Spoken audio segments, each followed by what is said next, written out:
À Gaza, toujours le sadisme, le bout du bout de l'abomination, on ne trouve plus les mots.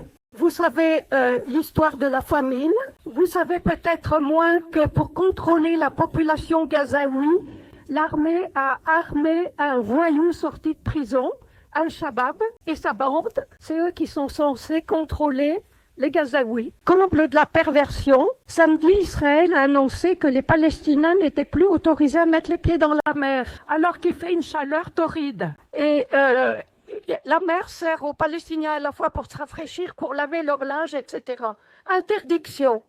C'est l'abjection absolue du racisme et du mépris pour les humains. En cours, on annonce la création d'un nouveau corridor séparant l'Est et l'Ouest de Khan Younis. Ces larges corridors fragmentent le petit territoire de Gaza et sont destinés, bien sûr, à enfermer les Gazaouis dans des zones. En les construisant, l'armée détruit les rares habitations ou lieux de vie qui subsistaient encore. Et l'abominable programme se précise. Le ministre israélien de la Défense, Israël Katz, a présenté un projet de ville humanitaire sur les ruines de Rafah pour y entasser les Palestiniens. Les observateurs évoquent un camp de concentration. Et un Israélien a dit, un journaliste de Haaretz, appelait ça le camp de concentration le plus moral du monde.